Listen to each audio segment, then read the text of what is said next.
많은 사람들이 하나님의 뜻을 알기 위해서 산에 가 기도하고 금식 기도하고 기도원에 가서 기도하고 고민을 하는 초신자, 갈등에 빠진 노신자들이 흔히 많이 볼 수가 있습니다.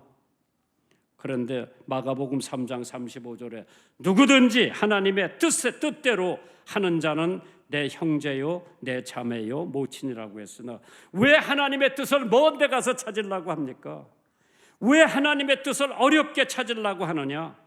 왜 하나님의 뜻을 추상적으로만 생각하는지 하나님의 뜻을 기적적으로 찾으려고 하지 말고 일상생활에서 하나님의 뜻을 찾아라.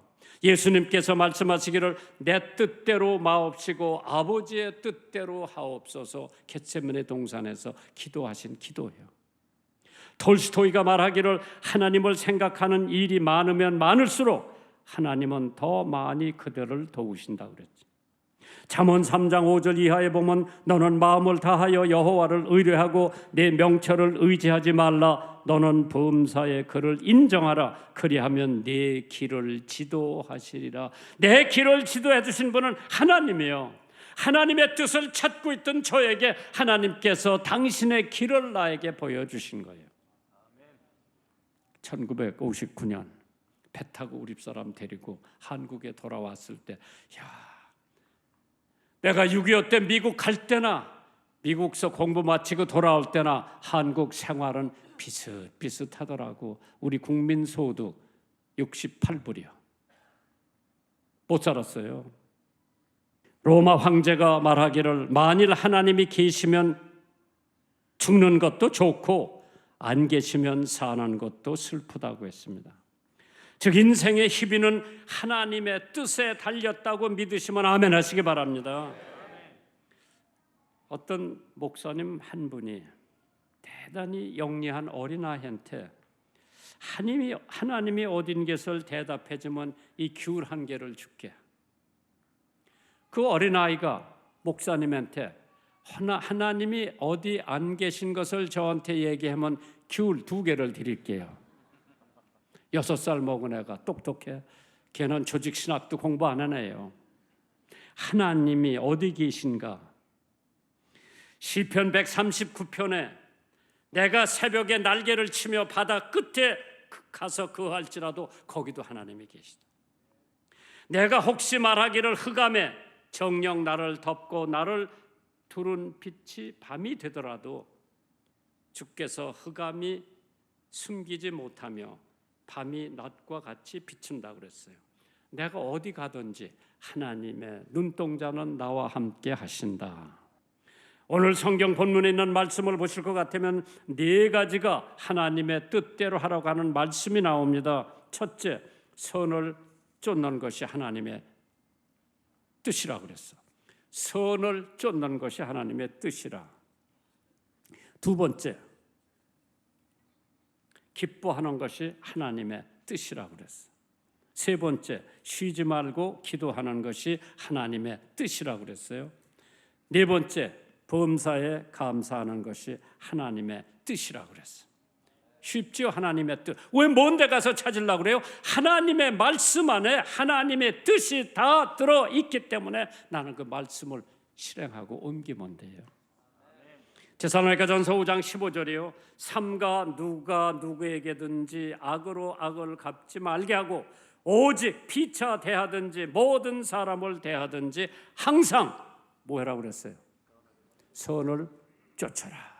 로마서 7장 17절에 이제는 이것을 행하는 자가 내가 아니요 내 속에 거하는 죄니라. 내 속 곧 내 육신에 선한 것이 거하지 아니하는 줄 내가 아노라. 원함은 내게 있으니 선을 행하는 것은 없노라. 우리 인간 자체는 선을 할 수 있는 능력이 없어요. 잘 이해가 안 갈 거요. 아이들에게 욕해라고 가르쳐요, 안 가르쳐요? 싸우라고 가르쳐요, 안 가르쳐요? 도둑질하라고 가르쳐요, 안 가르쳐요? 그거 가르치는 부모는 하나도 없을 거예요. 기록된 바 의인은 없나니 하나도 없다고 로마서 3장 10절에 말씀했어요. 지금 한국에 50여 개 한국 교도소가 있는데 1,000만 원이라고 그러죠. 그 이유가 무엇이겠나? 살기 좋으면 범죄도 줄어들어야 되는데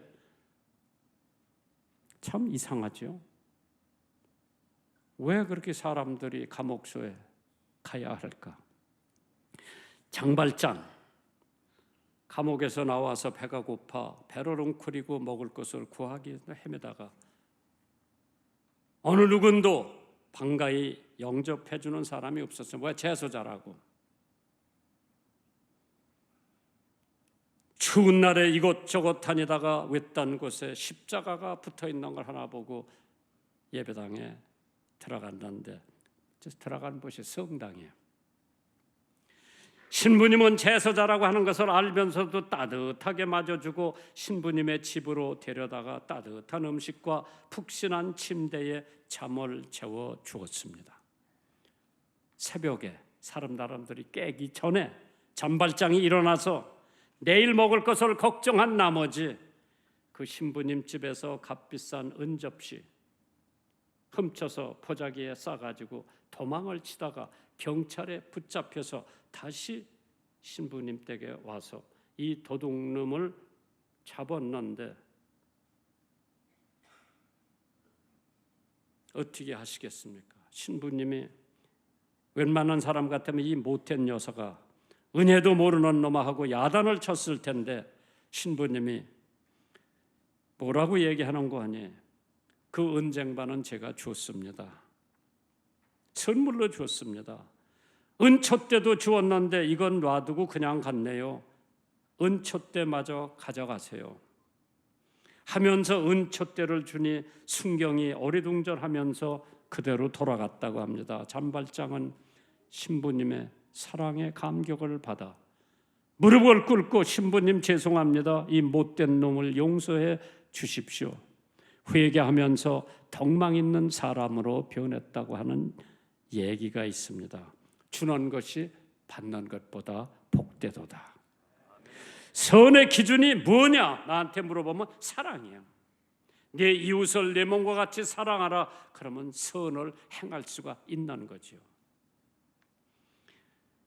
선의 기준은 말씀에 있다고 했어요. 로마서 12장에 보시면은 형제를 사랑하여 서로 우애하고 존경하기를 서로 먼저 하며 부지런하여 게으르지 말고 열심을 품고 주를 섬기라고 했어요.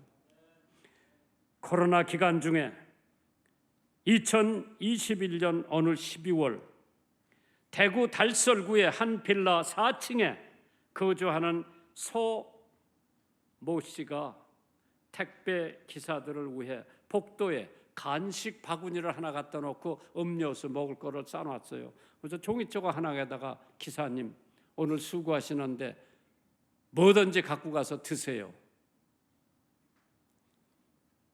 기사가 4층까지 배달하러 올라왔다가 그걸 보고 음료수 하나를 가지고 가면서 그 대문에 대고 90도 각도로 저를 우연히 그 집진이 CC 카메라를 들여다보고 아무도 안 보는데 음료수 하나 가져가면서 자기 대문에다 대고 90도 각도를 절을 했는데 그때뿐만 아니라 맨날 배달할 때는 음료수 하나 가져가면서 또 90도 각도로 절을 했어요. 그걸 뭐 방송에 보내가지고 영상을 통해 점점 삭막해져가는 사회에 힘들어하는 많은 분들이 잔잔한 감동을 받았다고 하죠. 시대가 변하고 사람들이 삭막해져도 우리들에게 필요한 것은 결국 사랑입니다. 마가복음 12장 31절에 둘째는 이것이니 네 이웃을 내 몸과 같이 사랑하라 하신 것이라. 이에서 더 큰 계명이 없다고 했어요. 두 번째로 기뻐하는 것이 하나님의 뜻이라고 그랬어요. 데살로니가전서 5장 16절에 항상 기뻐하라. 기뻐하지 못하는 일, 속상하는 일들 많지요.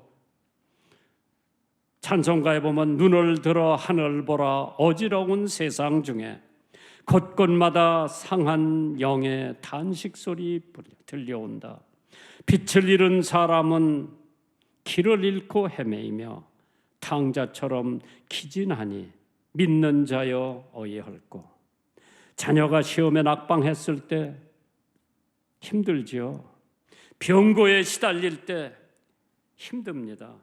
7년간 남편의 변간호를 하다가 결국 남편이 세상을 떠나니까 시어머니가 며느리한테 건강한 사람이면 최고라고 하더랍니다. 얼마나 병고에 시달렸으면.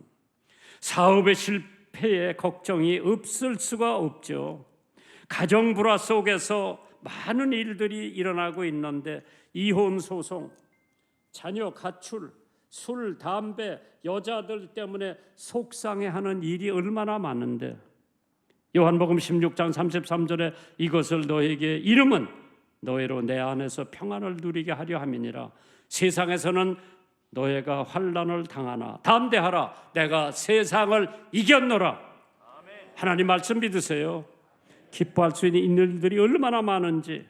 빌립보서 4장 4절에 주 안에서 항상 기뻐하라 내가 다시 말하노니 기뻐하라. 죄 사함을 받았기 때문에 얼마나 기쁜 일입니까? 죄를 용서받지 못했으면 얼마나 멸망하는 길이게 되겠습니까? 죄를 지으면 밖으로 쫓아낸다고 그랬죠. 아담과 해와도 죄 짓고 에덴 동산에서 쫓겨났습니다. 야곱도 죄 짓고 아버지의 집에서 쫓겨났죠. 베드로도 죄 짓고 어두움 속에 내쫓겼습니다. 유다도 죄를 짓고 목매어 죽었죠. 죄의 성질, 병과 같아서 빨리 고쳐야 돼요. 빚과 같아서 빨리 갚아야 돼요. 영생을 소유했다는 것이 얼마나 기쁜 일인지, 왜 밤날 얼굴에 내찬째만 그리고 댕기는지. 요한계시록 21장 마지막 7절에 이런 말씀이 있어요. 내가 생명수 샘물로 목마른 자에게 값없이 주리니 이기는 자는 이것을 유업으로 얻으리란. 나는 저의 하나님이 되고 저는 나의 아들이 된다고 했습니다. 이 세상에서 영원히 사는 사람은 한 사람도 없고, 이 세상에서 영원을 그리 기쁜 일이라고 생각하는 사람들도 많지 않지요. 이 세상에서 영생을 해봐야 별 볼 일 없다고 생각하는 사람들 더러 있는 것 같습니다. 주님의 일을 하는 것이 얼마나 기쁜 일인지. 헨리 호드, 자동차 만든 사람이 봉사를 주로 하는 사업은 흥하고 이익을 주로 하는 사업은 망한다고 그랬어요. 서울 지하철 역촌 근처에 작은 공원 하나가 있어요. 은평 평화공원입니다. 6.25 동란 때 참전했던 28살 먹은 미국 대위 윌리엄 해밀턴 셔라고 하는 대위입니다. 그 사람 한국 이름이 서위렴이라고 하죠. 미국 군인 대위의 동상이 서 있습니다. 셔 대위는 1922년 평양에서 사역하던 선교사의 외아들로 태어났습니다. 고등학교를 졸업하고 미국으로 건너가 하버드 대학에서 박사 공부를 하던 중이었습니다. 그는 동아시아와 한국에 대한 연구 논문으로 박사 학위를 받고 선교사의 자격으로 다시 한국에 돌아올 목적으로 열심히 공부를 하고 있었습니다. 그러자 1950년에 한국 동란이 터졌어요. 그 부인과 두 아들을 놔두고 자기 어머니 아버지한테, 어머니 아버님, 소자는 지금 한국 국민이 자유를 수호하기 위하여 피를 흘리고 있는데 이를 먼저 돕지 않고 외면한 채 전쟁이 끝나기를 기다렸다가 평화 시에 한국의 선교사로 돌아간다는 것은 제 양심이 도저히 허락하지 않습니다. 이 자식의 결심을 용서하여 주시기를 바랍니다 하면서 곧 군대 입대해서 얼마 안 있다가 대위가 돼가지고 맥가더 장군의 전속 부관으로 한국 인천 상륙작전에 최측근 참모가 되었습니다. 1950년 9월 15일 역사적인 인천 상륙작전이 수행된 후에 그가 순찰대를 이끌고 녹본리 지역에 진입하는 순간 기관총으로 중무장한 북한 공산군에 의해 습격을 받아 1950년 9월 22일 한국 땅을 밟은 지 7일 만에 전사를 하게 됩니다. 한국인보다 한국을 더 사랑했던 윌리엄 해밀턴 셔 대위는 비록 장렬히 전사했지만은 그의 희생 정신을 기억하던 부모님과 아내, 아들과 며느리가 이후에 선교사로 내한에 대를 이어 많은 사람들에게 복음을 전했다고 하는 소식. 요한복음 15장 13절에 사람이 친구를 위하여 자기 목숨을 버리면 이에 더 큰 사랑이 없다고 했습니다. 세 번째로 기도하는 것이 하나님의 뜻이라고 그랬죠. 데살로니가 5장 17절입니다. 쉬지 말고 기도하라. 기도는 인간의 호흡과도 같다고 했습니다. 쉬지 말고 기도하라. 영적 호흡을 끊으면 우리는 죽는 것처럼, 믿는 사람이 기도를 안 하면 신앙적으로 죽을 수밖에 없습니다. 호흡을 하지 않으면 4, 5분 만에 뇌신경에 산소 공급이 부족해서 식물 인간이 된다고 합니다. 호흡은 이렇게 중요합니다. 하물며 영적 신앙생활의 기도는 호흡과 같은 거라고 했죠. 쉬지 말고 기도하라. 항상 기도하라. 미국에 가면 데이스타 텔레비전 네트워크가 있어요. 기독교 텔레비 중에 두 번째로 큰 텔레비전입니다. 그거를 조니 램이라고 하는 사람, 마커스 램이라고 하는 사람 부부가 그 방송국을 시작한데 돈도 없이 기도하면서 방송국을 시작했어요. 그 사람들이 하나님 앞에 감동에 순종하기를 망설여진다면 기도의 ABC의 점검에 간절히 들어 보이는 것은 없었을 겁니다. 기도의 A, B, C가 뭐냐? 첫째, 나의 모든 죄를 용서해달라고 하나님 앞에 구하는 ask, A자요. A, B, C, A, S. 구하라. 그리하면 주실 거다. 두 번째로, 나를 위하여 예수님이 십자가에 돌아가셨다는 것을 믿으면 believe, B자지요. A, B. 세 번째로, 하나님의 뜻에 나의 삶을 내려놓겠다고 약속하는 거, commit, C자로 시작해. A, B, C. 기도의 ABC가 구하고 믿고 약속하는 것이라고 그랬어요. 그래서 하나님 앞에 기도하는 것은 하나님의 뜻이라고 했습니다. 여호와는 악인을 멀리 하시고 의인의 기도를 들으시느니라. 네 번째로, 범사에 감사하는 것이 하나님의 뜻이라고 그랬어요.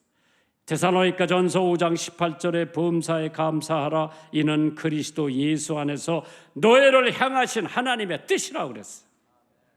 감사할 일이 얼마나 많은가.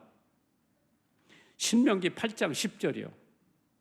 네가 먹어서 배불리고 네 하나님 여호와께서 옥토를 내려 주셨음을 인하여 그를 찬송하리라. 우리 주변에 감사할 일들을 한번 찾아보세요. 북한에서 안 살고 남한에서 사는 게 얼마나 감사한지요. 복잡한 서울에서 안 살고 전원도시 수원에서 사는 게 얼마나 행복한지요. 안 믿어도 그만이요. 공산당은 기도를 용납치 않습니다. 이북의 어느 목사 한 분이 붙들려 가서 고문을 받는데 받으면 받을수록 목사님 연발 감사합니다. 감사합니다. 고문하던 악질 공산당원이 무엇이 그렇게 감사하냐고 그러니까 목사님 말씀이에요. 예수님 때문에 매를 맞고 핍박을 받으니 훗날에 하나님 앞에 가서 상 받을 것을 생각하니 감사에 견딜 수가 없다고 대답을 합니다. 이 사실을 두목에게 알리니까 그러면 옥에 가두어 보라 그랬어요. 옥에 가두니까 목사님이 더 조용히 기도하고 묵상할 수 있는 시간 때문에 두목은 그것을 듣고 죽이라고 그랬어요. 옥에 들어가면 기도하고 감사하고. 그때 목사님은 더욱 기뻐하더랍니다. 그 이유는 순교를 하면 큰 영광이요 더욱더 큰 상을 받기 때문에 더 감사를 하는 것이라고 그랬어요. 그래서 공산당원은 할 수 없어서 목사님을 때리지도 못하고 옥에 가두지도 못하고 죽이지도 못하고 나가서 살아 풀어줬다 그랬죠. 시편 139편 14절입니다. 내가 주께 감사하오면 나를 지으심이 심요 막측하심이라. 주의 행사가 기이함을 내 영혼이 잘 아나이다. 감사한 마음으로 받는 사람에게 풍부한 수확이 있다고 그랬어요. 감사는 성도가 해야 할 하나님의 뜻이라고 그랬어요. 시편 26편 7절에 감사의 소리를 들리고 주의 기이한 모든 일을 이루신다고 그랬죠. 참 하나님께서 감사는 믿음의 열매라고 그랬어요. 시편 50편 14절에 감사를 하나님께 제사를 드리며 지극히 높으신 자에게 내 서원으로 갚아주시리라. 감사는 하나님의 명령이라고 그랬어요. 아무것도 염려하지 말고 오직 모든 일에 기도와 간구로 너의 구할 것을 감사함으로 하나님께 아뢰라, 기도하라고 그랬죠. 감사의 방법은 여러 가지가 있지만은 마음으로 하고 물질로 하고 행함으로 하는 것이 하나님 앞에 드리는 감사예요. 행함으로, 물질로, 마음으로 하나님 앞에 감사. 다음 주일이 맥주 감사절이래요. 맥주가 아니라 맥주. 보릿고개를 하나님께서 남겨주셔서 감사한 헌금을 할 때 나는 지금부터 기도해야 돼요. 얼마나 할까? 하나님하고 나 사이에 맥주 감사절을 어떻게 할까? 행함으로. 감사로 가정을 구한 자매가 있습니다. 결혼을 했는데 행복이 올 줄 알았는데 남편이 맨날 술만 먹고 와서 돈도 안 벌어오고 돈만 생기면 술만 먹고 아예 집에는 한 푼도 안 가져온, 할 수 없이 자매가 취직을 했습니다. 10년이란 세월이 흘러 남편이 술병을 고치느라고 병원에 수없이 갔지만 소용이 없었어요. 그 자매가 이웃에 있는 여집사에게 전도를 받아 교회를 나가기 시작했습니다. 그래서 남편과 갈라질 것을 결심하고 직장 동료 여자에게 그 뜻을 얘기를 했습니다. 그 친구도 예수 믿는 자매인데 우리 교회 목사님이 그러는데 절망에 처해 있을 때 감사 예배를 한번 드려보라고 하셨으니 우리 내일부터 점심시간에 우리 둘이 감사 예배를 한번 드려보자고. 그래서 점심시간에 둘이 감사 예배를 드리기로 했습니다. 그래서 감사 예배를 드리고도 남편이 변함이 없으면 그때 이혼하라고 그랬어요. 두 자매가 동의를 하고 둘이 점심시간에 두 손을 마주 잡고 열심히 예배를 드리고 기도를 합니다. 그때 그 아내가 하나님 아버지 술주정뱅이 남편을 주심을 감사합니다. 감사 기도록을 다니까 미운 남편이 불쌍히 여겨져서 가엾은 생각이 들어가더랍니다. 주일날 부인이 교회를 가려고 하니까 여보 어디가? 남편이 물어보더랍니다. 교회 가요. 왜? 나도 따라가도 돼? 농담하지 말아요. 나를 놀리는 거예요? 하면서 핀잔을 주니까 남편이 여보 농담 아니고 나도 교회 가고 싶어. 둘이 교회 갑니다. 목사님이 설교하고 예수 믿기로 작정하는 사람 기도받으러 앞으로 나오라 그러니까 남편이 제일 먼저 성큼성큼 앞으로 가더랍니다. 그날 예수 믿고 후에 집사가 되었다고 하는데 감사는 가정을, 감사는 사회를, 감사는 교회를, 감사는 나라를 변화시킬 수 있는 줄 믿으시면 아멘 하시기 바랍니다. 감사함으로 그 문에 들어가며 찬송함으로 그 궁전에 들어가서 그에게 감사하며 그 이름을 송축할지어다. 여러분들이 준비하시는 금 하나님 앞에 봉헌 드리시겠습니다.